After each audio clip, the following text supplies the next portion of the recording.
교회됨 40일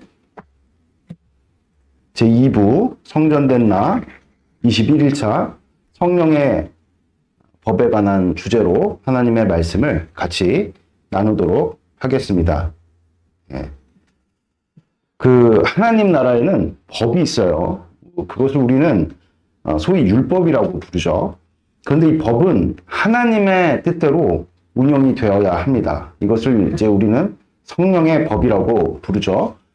그래서 성령의 법은 하나님의 인격과 관련이 깊어요. 뭐 예를 들면 축구장에 룰이 있잖아요. 근데 그 룰을 가지고 운용을 하는 자가 누굽니까? 감독이죠. 감독이 그 축구 법을 가지고 잘 운용할 때 좋은 결과를 낼 수 있어요. 마찬가지입니다. 성령 하나님의 법이라는 것은 우리에게 주어진 그 율법을 성령 하나님께서 주인이 되셔서 운영해 나가시는 이런 것들을 총칭해서 성령 하나님의 법이다. 이렇게 이제 우리는 부르는데 이 성령 하나님의 법을 우리가 잘 알아야 됩니다. 왜냐하면 악한 마귀는 하나님께서 세우신 율법과 질서를 벗어날 수 없죠. 그는 오용할 뿐이죠. 그것을 오용한 것에 대해서 최후 심판에 분명히 악한 마귀는 책망을 당할 것이고 정죄를 받을 것입니다. 그래서 우리도 성령 하나님의 법을 익히 알아서 깨어 있어야 이 악한 마귀에 오용하는 그런 일들에, 남용하는 그런 일들에 우리가 침착되지 않을 수 있다. 이 사실을 여러분들이 분명하게 마음에 새기시는 복된 축복이 있길 바랍니다. 성령의 법에 대해서 우리가 함께 나눠보도록 하겠습니다. 디모데후서 2장 5절에서 9절 말씀입니다. 2장 5절에서 9절 읽겠습니다. 경기하는 자가 법대로 경기하지 아니하면 승리자의 관을 얻지 못할 것이며 수고하는 농부가 곡식을 먼저 받는 것이 마땅하니라. 내가 말하는 것을 생각해 보라. 주께서 범사에 내게 총명을 주시랴. 내가 전한 복음대로 다윗의 씨로 죽은 자 가운데서 다시 살아나실 예수 그리스도를 기억하라. 복음으로 말미암아 내가 죄인과 같이 매이는 데까지 고난을 받았으나 하나님의 말씀은 매이지 아니하니라. 아멘. 그래서 성령 하나님의 법의 핵심이 무엇이냐? 하나님 중심이라는 것입니다. 아멘. 마귀는 하나님의 법을 오용한다 그랬죠. 그래서 이 마귀의 유혹을 받아갖고 인간이 선악과 먹은 것이 무엇이냐? 하나님 중심에서 나 중심으로 옮겨가게 된 것이죠. 그러나 인간은 율법을 또 선을 행할 수 있는 능력이 없습니다. 오직 성령 하나님을 따를 때 성령 하나님께서 선과 율법을 행할 수 있는 능력을 우리에게 부어주신다는 것입니다. 아멘. 로마서 7장 9절 말씀. 로마서 7장 9절입니다. 로마서 7장 9절 우리 같이 읽도록 하겠습니다. 시작. 전에 율법을 깨닫지 못했을 때에는 내가 살았더니 계명이 이름에 죄는 살았고 나는 죽었도다. 아멘. 그래서 먼저 하나님 중심으로 생각하고 분별해야 하는 것은 죄가 무엇인지를 바르게 정의를 하는 것입니다. 아멘. 네. 우리는 보통 죄를 이 세상의 법이나 도덕을 어기는 것으로 생각하지만 죄란 그런 것이 아닙니다. 죄란 하나님께서 정하신 것을 어기는 것이죠. 아멘. 그래서 율법이라는 것은 하나님께서 우리에게 주신 선하고 의로운 법이죠. 그런데 이 율법을 우리가 지킬 수만 있다면 세상 도덕과 세상 법을 넘어선 이 율법을 우리가 지킬 수만 있다면 우리는 천국에 갈 수 있을 것입니다. 문제는 우리가 율법을 지킬 수 없다는 데 있는 것이죠. 그래서 율법이라는 것은 역설적으로 자기 중심에 빠져서 율법을 지킬 수 없는 우리를 적나라하게 드러내는 것입니다. 아멘. 즉 우리가 성령의 법을 쫓는 것이 아니라 죄와 사망의 법에 빠져 살아가고 있다는 것을 깨닫게 하는 것이 율법이라고 주님 우리에게 가르쳐 주십니다. 아멘. 로마서 10장 2절에서 4절 말씀 읽겠습니다. 내가 증언하노니 그들이 하나님께 열심히 있으나 올바른 지식을 따른 것이 아니니라. 하나님의 의를 모르고 자기 의를 세우려고 힘써 하나님의 의에 복종하지 아니하느니라. 그리스도는 모든 믿는 자에게 의를 이루기 위하여 율법의 마침이 되시니라. 아멘. 오늘 주님께서 예수 그리스도께서 율법의 마침이 되셨다고 주님 우리에게 말씀하고 계십니다. 이것은 우리가 율법을 다 지킬 수 없기 때문에 예수님께서 우리를 대신해서 이 땅 가운데 오셔서 율법을 완성하셨다는 것이죠. 무슨 이야기냐? 십자가에서 인간을 향한 율법의 모든 요구를 그 죽음으로 충족시키셨다. 주님 우리에게 가르쳐 주십니다. 그러면 우리는 더 이상 율법을 지키지 못해서 사탄에게 혹은 세상에게 정죄받지 않아도 된다고 주님 우리에게 말씀하고 계십니다. 그리고 예수님을 믿고 의지하며 살아갈 때 율법을 지키는 것이 우리 몸속에 우리가 살아가는 삶 속에 체화되어서 율법을 지켜야 한다는 의지조차 사라지는 그런 일들을 경험하게 되는데 이것을 총칭해서 우리는 성화라고 부르는 것이죠. 이 일을 성령 하나님께서 우리 가운데 이루신다고 말씀하고 계십니다. 아멘. 로마서 10장 8절에서 10절 말씀 읽겠습니다. 시작. 그러면 무엇을 말하느냐? 말씀이 내게 가까워 내 입에 있으며 내 마음에 있다 하였으니 곧 우리가 전파하는 믿음의 말씀이니라. 내가 만일 내 입으로 예수를 주로 시인하며 또 하나님께서 그를 죽은 자 가운데서 살리신 것을 내 마음에 믿으면 구원을 받으리라. 사람이 마음으로 믿어 의에 이르고 입으로 시인하여 구원에 이르느니라. 아멘. 오늘 말씀에 말씀이 내 마음에 있다 이렇게 표현하고 있는데 이것은 무엇을 이야기합니까? 새 언약을 말씀하고 계시는 것이죠. 그러니까 우리는 율법을 다 지킬 수 없는데 우리 주님께서 다 지키셨죠. 이것을 믿는 자에게 의롭다 여기시는 그런 칭의를 우리 가운데 허락해 주셨는데 이것을 총칭해서 우리는 새 언약이라고 부르는 것이죠. 아멘. 그래서 우리는 지켜야 할 율법을 우리는 따르는 것이 아니라 그리스도께서 다 이루신 그 율법을 우리 마음에 새겨서 성령 하나님을 쫓아 살아가는 자들을 새 언약의 백성이라고 주님 우리에게 말씀하고 계십니다. 그래서 우리가 이 말씀을 믿고 입술로 시인할 때, 그러니까 우리 마음에 새겨진 그 말씀을 믿고 시인할 때 우리 삶에 성령 하나님께서 그 말씀을 이루신다는 것입니다. 아멘. 요한복음 16장 7절에서 11절. 요한복음 16장 7절에서 11절 같이 읽겠습니다. 그러나 내가 너에게 실상을 말하노니 내가 떠나가는 것이 너에게 유익이라. 내가 떠나가지 않으면 보혜사가 너에게로 오시지 아니하실 것이요. 가면 그를 너에게로 보내리니 그가 와서 죄에 대하여 의에 대하여 심판에 대하여 세상을 책망하시리라. 죄에 대하여라면 그들이 나를 믿지 아니하며 의에 대하여라면 내가 아버지께로 가니 너희가 다시 나를 보지 못하며 심판에 대하여라 함은 이 세상 임금이 심판을 받았음이니라. 아멘. 분명 예수님께서는 지금 이 세상에 계시지 않죠. 하나님께로 떠나가셨습니다. 그 이유가 무엇인가? 오히려 우리에게 더 가까이 오시려고 예수님께서 떠나셨다. 그 결과 성령 하나님께서 우리에게 오신 사건을 주님 우리에게 분명하게 말씀하고 계십니다. 그럼 그 성령 하나님께서 우리 안에 오셔서 하시는 일이 무엇이냐? 죄에 대하여, 의에 대하여, 심판에 대하여 세상을 책망하신다고 주님 우리에게 말씀하고 계시죠. 그 일을 지금부터 차례대로 우리가 한번 살펴보도록 하겠습니다. 사도행전 11장 15절 18절 11장 15절 18절 15절 먼저 읽겠습니다. 내가 말을 시작할 때 성령이 그들에게 임하시기를 처음 우리에게 하신 것과 같이 하는지라. 18절 그들이 이 말을 듣고 잠잠하여 하나님께 영광을 돌려 이르되 그러면 하나님께서 이방인에게도 생명을 얻을 회개를 주셨도다 하니라. 아멘.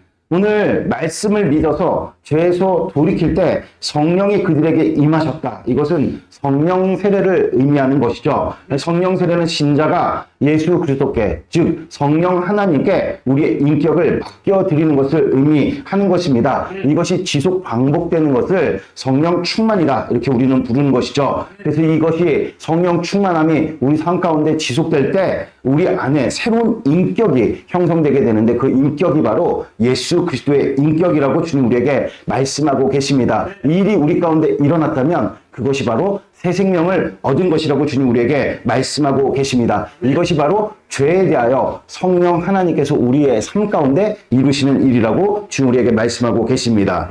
에베소서 4장 10절 에베소서 4장 10절입니다. 같이 읽겠습니다.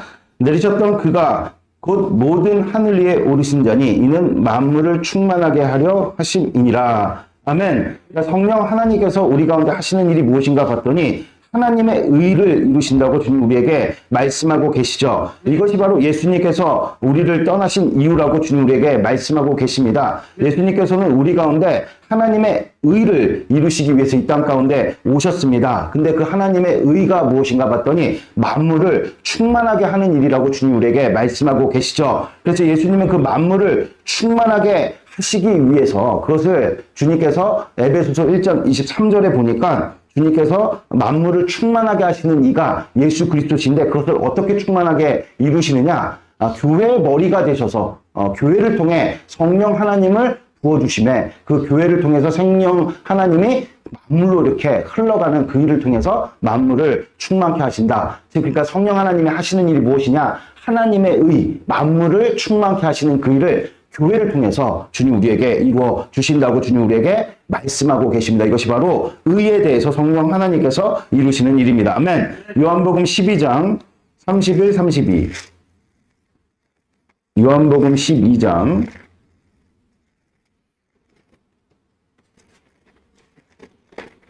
31, 32절 같이 읽겠습니다. 이제 이 세상에 대한 심판이 이르렀으니 이 세상의 임금이 쫓겨나리라. 내가 땅에서 들리면 모든 사람을 내게로 이끌겠노라 하시니. 아멘. 성령 하나님께서는 세상 임금을 심판하신다고 주님 우리에게 말씀하고 계십니다. 그런데 32절에 보니까 예수 그리스도께서 땅에 들린다 이런 표현이 있는데 이것은 중의적 표현인 것이죠. 이것은 예수님의 십자가와 승천을 각기 묘사한 그 중의적 표현이라는 것입니다. 십자가는 죄를 이기신 일이죠. 그러면 승천은 무슨 뜻입니까? 승천은 바로 세상 군왕을 이기신 일입니다. 그러므로 예수 그리스도께서 십자가 지실 때, 즉 땅에서 들릴 때 우리는 죄로부터 해방되었습니다. 할렐루야. 또 예수 그리스도께서 승천하실 때 우리 삶에서 사탄의 나라가 추방되어지고 세상 군왕은 쫓겨나게 되었다고 주님 우리에게 말씀하고 계시는 것입니다. 할렐루야. 이것이 바로 성령 하나님께서 죄에 대해서, 의에 대해서, 심판에 대해서 이 세상에 하신 일이라고 주님 우리에게 말씀하고 계십니다. 아멘. 마태복음 12장 28절.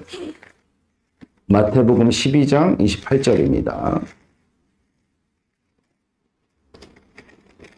12장 28절 같이 읽겠습니다. 그러나 내가 하나님의 성령을 힘입어 귀신을 쫓아내는 것이면 하나님의 나라가 이미 너희에게 임하였느니라. 아멘. 예수님께서 떠나시고 성령 하나님께서 오신 일이 무엇이냐? 그것이 바로 하나님 나라가 이 땅 가운데 임했다라는 것을 주님 우리에게 말씀하고 계십니다. 이것은 곧 마귀의 세력이 떠나가는 것을 의미하는 것이죠. 그러면 그것이 우리 삶 가운데 어떻게 구체적으로 이루어졌는지를 우리가 잘 알아야 되는 것입니다. 아멘. 이것은 인간의 존재 양식 전반에 걸친 영향력으로서 크게 위치와 질서 그리고 육체와 영의 영역 이 네 가지로 나누어서 생각해 볼 수 있다는 것입니다. 아멘. 이것을 차례대로 우리가 한번 살펴보도록 하겠습니다. 히브리서 8장 1절 말씀.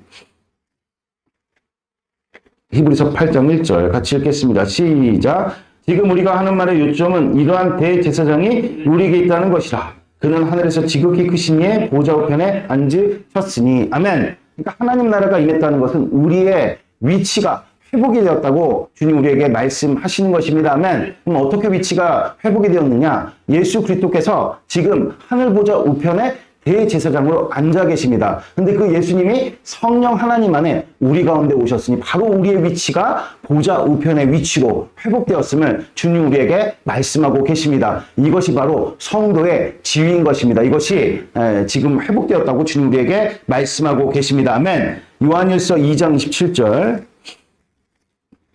요한일서 2장 27절입니다. 요한일서 2장 27절 같이 읽겠습니다. 시작. 너는 주께 받은 바 기름 부음이 너희 안에 거하나니 아무도 너희를 가르칠 필요가 없고 오직 그의 기름 부음이 모든 것을 너희에게 가르치며 또 참되고 거짓이 없으니 너희가 가르치신 그대로 주 안에 거하라. 아멘. 요한 사도는 성령 하나님을 지금 기름 부음으로 표현하라고 있죠. 여기는 두 가지 의미가 함의가 되어 있습니다. 첫 번째는 질서이고 두 번째는 능력인 것이죠. 기름 부음이라는 것은 위로부터 아래로 흐른다. 이것이 133편, 시편 133편에 분명하게 우리에게 말씀하고 계시죠. 이는 우리가 하나님께서 지정하신 위치에 합당하게 서 있을 때 위로부터 위치에 걸맞는 능력이 임한다라는 것을 주님 우리에게 말씀하고 있는 것입니다. 할렐루야. 자, 고린도전서 11장 3절 말씀.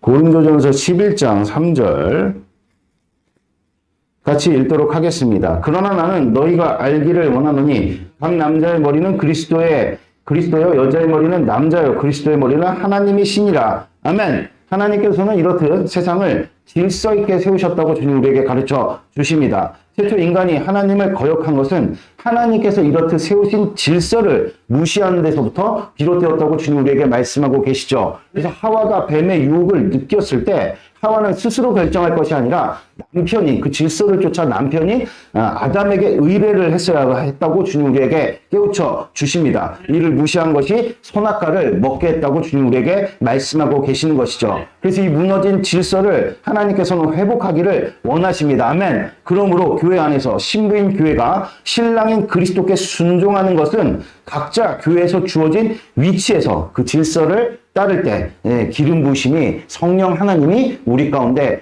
임하여서 질서가 회복되는 것이라고 주님 우리에게 말씀하고 계십니다. 아멘. 갈라디아서 5장 18절 말씀. 갈라디아서 5장 18절 읽겠습니다. 너희가 만일 성령의 인도하시는 바가 되면 율법 아래 있지 아니하리라. 아멘. 성령 하나님을 따르는 것은 내 안에 살아계신 예수 그리스도의 음성을 따르는 것입니다. 아멘. 그러니까 성령 하나님의 법이란 성마된 법이 아니라는 거예요. 즉 내 안에 살아계신 예수님과 인격적으로 상호 교통하는 관계가 바로 성령 하나님의 법이라고 주님 우리에게 말씀하고 계십니다. 이것이 우리를 성전 삼아 주셨다라는 것에 진의다 주님 우리에게 말씀하고 계십니다. 그러므로 내 중심으로 내 경험과 지식을 의지하는 것이 아닌 내 안에 살아계신 성령 하나님의 그 음성을 쫓아서 매사 살아가는 것, 이것이 바로 성령 하나님이 우리 가운데 역사하는 일이요, 이것을 총칭해서 성령 하나님의 법이다 이렇게 부른다고 주님 우리에게 말씀하고 계십니다. 아멘. 로마서 8장 1, 2절 말씀. 로마서 8장 1, 2절 같이 읽겠습니다. 그러므로 이제 그리스도 예수 안에 있는 자에게 결코 정죄함이 없나니 이는 그리스도 예수 안에 있는 생명의 성령의 법이 죄와 사망의 법에서 너를 해방하였습니다. 아멘. 그러니까 성령 하나님의 법은 곧 우리 안에 역사하는 죄와 사망의 법에서 해방을 이루는 것이라고 주님 우리에게 말씀하고 계십니다. 그러므로 율법을 내 힘으로 이루겠다는 관성에서 우리는 벗어나게 되는 것이죠. 율법은 결코 나의 힘으로 이룰 수 있는 것이 아닙니다. 그 헛된 도전을 끊는 것이 바로 성령 하나님을 우리가 아주 민감하게 따르며 사는 것이라고 주님 우리에게 말씀하고 계십니다. 그럴 때 우리의 생각과 마음에 새겨진 이 새 언약을 성령 하나님께서 이루시는데 이것이 바로 성령 하나님의 법이 우리 가운데 운용되고 있는 것을 주님 우리에게 보여주고 있는 것입니다. 아멘. 신명기 30장 11절, 그 14, 15절. 신명기 30장 11절 먼저 읽겠습니다. 내가 오늘 내게 명령한 이 명령은 내가 내게 어려운 것도 아니요 먼 것도 아니라 14, 15절 오직 그 말씀이 내게 매우 가까워서 내 입에 있으며 내 마음에 있은즉 내가 이를 행할 수 있느니라. 보라 내가 오늘 생명과 복과 사망과 화를 내 앞에 두었나니. 아멘. 이 말씀이 이루어진 것이 바로 우리 마음과 생각에 새겨진 새 언약, 즉 그리스도께서 십자가에서 율법의 모든 요구를 마치신 그 일이라고 주님 우리에게 말씀하고 계십니다. 이 새 언약을 실제 하나님의 뜻대로 성령 하나님께서 운용하시는 것이 성령의 법이다. 주님 우리에게 말씀하고 계십니다. 오늘 말씀해 보니까 말씀은 먼데 있지 않고 우리 마음과 입술에 있다고 주님 우리에게 말씀하고 계십니다. 그것을 믿어 고백할 때 성령 하나님께서 우리 가운데 그 일을 이루신다는 것입니다. 아멘. 우리 신명기 30장 6절 말씀 읽겠습니다. 내 하나님 여호와께서 내 마음과 내 자손의 마음에 할례를 베푸사 너로 마음을 다하여 뜻을 다하여 내 하나님 여호와를 사랑하게 하사 너로 생명을 얻게 하실 것이며. 아멘. 성령 하나님의 법을 따라 우리 마음에 새겨진 새 언약이 운용되는 것은 곧 우리 마음에 할례를 베푸시는 일이라고 주님 우리에게 말씀하고 계시는 것이죠. 마음의 할례는 곧 우리 인생의 연단을 의미하는 것입니다. 즉 성화의 과정을 사는 것으로 이를 통해서 고통도 따르고 마음의 아픔도 따르지만 하나님을 궁극적으로 사랑하게 된다고 주님 우리에게 말씀하고 계십니다. 그러므로 하나님과 연합하여 하나님께로부터 새 생명을 얻게 되는 것이라고 주님 우리에게 말씀하고 계십니다. 사도행전 7장 51절.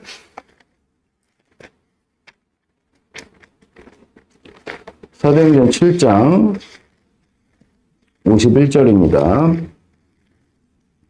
읽겠습니다. 목이 곧고 마음과 귀에 할례를 받지 못한 사람들아, 너희도 너희 조상과 같이 항상 성령을 거스르는도다. 아멘. 여기서 목이 곧다는 것은 교만하다는 뜻이죠. 마음에 할례를 받지 못했다는 것은 말씀에 동의하지 못하고 있다는 것을 가르쳐 주십니다. 또한 귀에 할례를 받지 못했다는 것은 말씀을 듣기만 하고 순종하지 않는다는 것을 주님 우리에게 가르쳐 주시죠. 그럴 때는 성령 하나님의 법의 통치를 받지 못한다고 말씀하고 계십니다. 그러면 여전히 죄와 사망의 법에 거해야 되는 것입니다. 마가복음 16장 14절.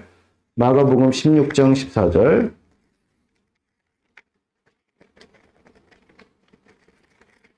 마가복음 16장 14절 같이 읽겠습니다. 그 후에 11제자가 음식을 먹을 때 예수께서 그들에게 나타나사 그들의 믿음 없는 것과 마음이 완악한 것을 꾸짖으시니 이는 자기가 살아난 것을 본 자들의 말을 믿지 아니함일러라. 아멘. 예수님께서 부활하신 후에 유일하게 제자들을 꾸짖으시는 그런 장면이죠. 그 이유가 무엇입니까? 믿음이 없고 완악했기 때문이라고 주님 우리에게 말씀하고 계십니다. 아멘. 그러니까 믿음이 없어서 마음이 딱딱해져서 마음의 할례가 일어나지 않는 상태를 주님께서 책망하신 것입니다. 이것을 우리는 점검해 봐야 된다는 거예요. 마음이 들려서 마음이 깎이는 일이 우리 삶 가운데 있는가? 그것이 없다면 여전히 우리는 말씀을 율법적 관행에 따라서 대하고 있는 것이죠. 전혀 인격적으로 관계하고 있지 못하는 것입니다. 그러면 성령 하나님의 역사가 없다고 주님 우리에게 말씀하고 계십니다. 에스겔서 36장 26, 27.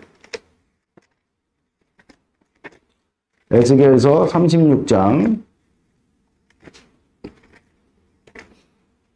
26, 27 읽겠습니다. 또 새 영을 너희에게 두고 새 마음을 너희에게 주되 너희 육신에서 굳은 마음을 제거하고 부드러운 마음을 줄 것이며 또 내 영을 너희 속에 두어 너희로 내 율례를 행하게 하리니 너희가 내 규례를 지켜 행할지니라. 아멘. 이 말씀은 신약시대 비전을 주님께서 제시하신 것이죠. 우리를 성전 삼으시고 성령 하나님께서 우리 안에 거하시면서 마음에 할례를 베푸신 일을 말씀하고 계신 것입니다. 아멘. 즉 마음의 할례는 굳은 마음을 제거하고 부드러운 마음을 주시는 것을 의미하는 것이죠. 무슨 뜻이냐? 억지로 순종하는 것이 아닌 저절로 자연스럽게 순종하게 만드시는 것이 성령 하나님께서 우리 가운데 일하시는 역사다. 주님 우리에게 말씀하고 계십니다. 아멘. 에스겔서 36장 36, 37 읽겠습니다. 너희 사방에 남은 이방 사람이 나 여호와가 무너진 것을 건축하며 황폐한 자리에 심은 줄 알리라. 나 여호와가 말하였으니 이루리라. 주 여호와께서 이같이 말씀하셨느니라. 그래도 이스라엘 족속이 이같이 자기들에게 이루어주기를 내게 구하여야 할지라. 내가 그들의 수요를 양떼같이 많아지게 하되. 아멘. 그러니까 하나님께서 약속하셨을지라도 그것을 우리가 붙들고 구할 때 주님 이루어 주신다는 것이죠. 이것은 무슨 뜻입니까? 그 약속을 우리가 늘 가까이 하며 살아가라는 것을 주님 우리에게 말씀하고 계십니다. 이는 곧 말씀을 붙들고 기도를 드릴 때 내 안에 성령 하나님께서 마음의 할례를 베푸셔서 우리로 저절로 또 자원하는 마음으로 그 말씀을 순종하게 하셔서 그 말씀을 우리에게 이루어 주신다는 것입니다. 아멘. 예레미야서 31장 31절 33절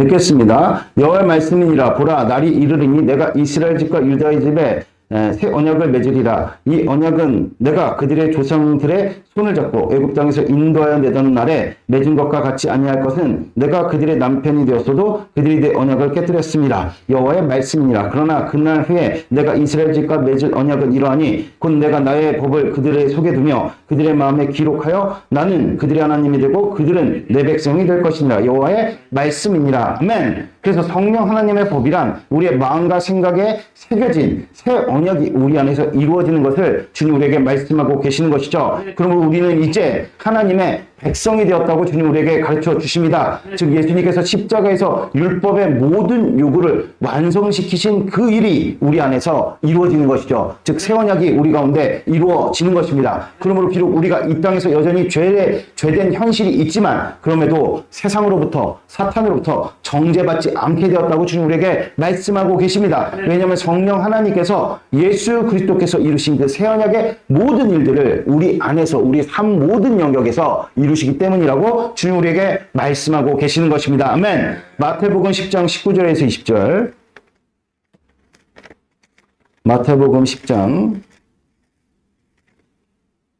19절에서 20절 읽겠습니다. 너희를 넘겨줄 때 어떻게 또는 무엇을 말할까 염려하지 말라. 그때 너희에게 할 말을 주시리라. 말하는 이는 너희가 아니라 너희 속에 말씀하시는 이 곧 너희 아버지 성령이시니라. 아멘. 그래서 성령 하나님께서는 우리 안에서 말씀을 생각나게 하신다고 주님 우리에게 가르쳐 주시죠. 그리고 그 말씀을 우리가 믿어서 고백할 때 성령 하나님께서 그 말씀을 우리 삶에 이루어 주신다고 가르쳐 주십니다. 이 일이 지속적으로 우리의 삶 가운데 일어나면 말씀이신 예수님의 인격이 우리에게 나타나게 된다고 주님 우리에게 말씀하고 계시죠. 그러므로 성령 하나님의 이 법을 요약하면 말씀 그리고 성령, 인격 이렇게 세 단어로 요약할 수 있는 것이죠. 즉 우리 안에 새겨진 약속을 생각나게 하셔서 이를 마음의 할례를 베푸사 마음으로 믿게 하신 그 일로 입술로 고백할 때 성령 하나님께서 그 말씀을 이루시니 우리 삶이 점점 나는 사라지고 나는 없어지고 예수님만이 나타나 그 인격의 변화를 이루시는 것이라고 주님 우리에게 말씀하고 계시는 것입니다. 결국 성령 하나님의 법은 인격을 바꾸시는 나의 인격에서 예수님의 인격으로 바꾸시는 그런 놀랍고도 복된 역사를 주님 우리에게 이루어 주시는 것입니다.